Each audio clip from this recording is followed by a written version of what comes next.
Ce soir, lorsque je me suis endormi, j'ai rencontré dans mes rêves un ange perdu dans les limbes. C'était plus qu'un rêve, c'était plutôt comme une vision qui a transporté mon esprit vers le monde mystérieux des limbes. Vous savez, l'un de ces rêves que l'on fait parfois, tellement réaliste qu'il donne l'impression de vivre réellement ce qui s'y produit. Dans ce rêve, je me retrouve au bord d'un océan qui semble sans limite. L'océan bat lentement le rivage à un rythme étrangement régulier, parfaitement métronomique. Je suis sur une plage qui s'étend à perte de vue. Le sable est gris, lisse, sans aucune aspérité. Le ciel est empli de nuages tout aussi gris que le sable. Un vent venu du large souffle doucement sur ce paysage. Je me mets à errer en suivant le bord de l'océan. C'est alors que j'aperçois une silhouette féminine qui se déplace lentement avec une grâce féline. Elle est nue, des ailes abîmées et froissées pendent dans son dos. Elle les traîne derrière elle.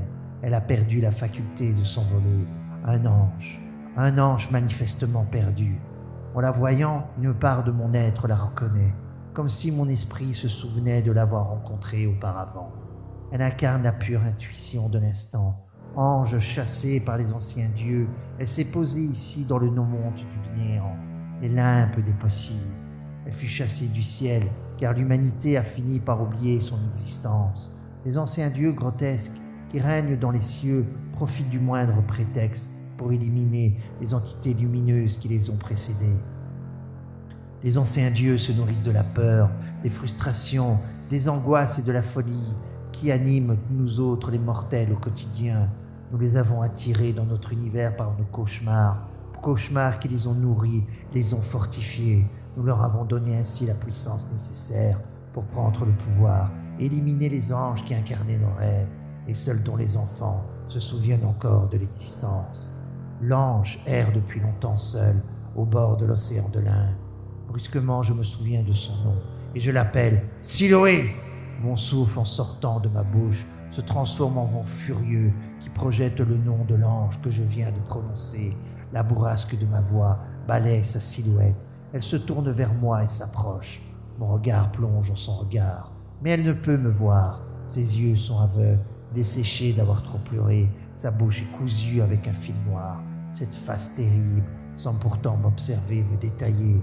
Je prends la fille ange dans mes bras. Elle frémit et se coule contre mon torse. Lentement, je me couche avec elle sur le sable et je me mets à la bercer.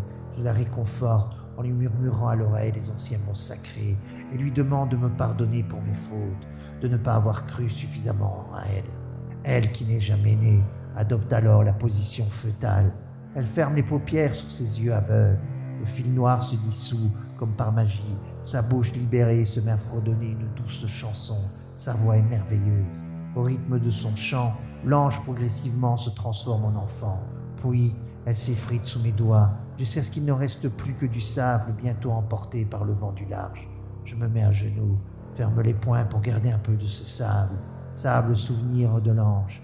Attristé par sa disparition, je lève les yeux et je me retrouve chez moi, couché dans mon lit.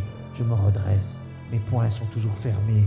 Un peu de sable s'échappe entre les jointures de mes phalanges. Je me lève et dépose le souvenir de l'ange sur ma table de nuit. Petit tas précieux de sable formant une pyramide. Poudre de rêve d'un ange à jamais non né et qui erre sur la rive des possibles. La souffrance perce mon cœur, un trou au cœur. Un œil se met à pousser au cœur du trou de mon cœur. Un œil terrible qui fixe le monde, le réel. Un œil à l'expression froide, déterminée. Je saisis sur le sable sur la table de nuit et l'avale. Aussitôt la poussière de l'ange envahit mon organisme. Et chaque grain est comme une étoile, les étoiles qui explosent au centre de mes cellules et répandent les rêves qu'ils contiennent dans mon être.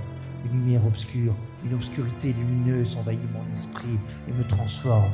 Sous l'assaut de l'énergie de l'ange, mon corps se dissout peu à peu, devient glaive, liquide, et puis lentement, une nouvelle forme en jaillit. Un nouveau corps se forme autour de l'œil au coeur du trou de mon cœur.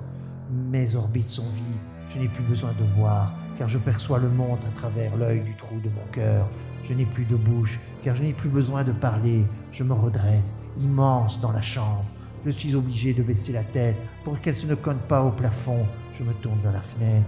Je veux la rejoindre dans le monde du non-être. Je veux aller la chercher, car je sais que l'ange est toujours là-bas, sur la rive des possibles, espérant que quelqu'un l'arrache à sa prison des limbes.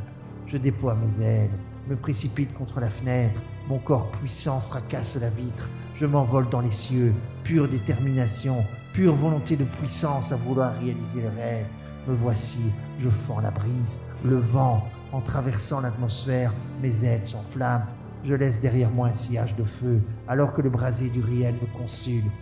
Devenu étoile filante, je peux enfin faire un dernier vœu, avant d'être englouti par le néant du cosmos. Cela brûle, je me dissolve, et tout devient silencieux autour de moi. Et là-bas, dans les limbes, l'océan, insensible, continue à battre inlassablement le rivage.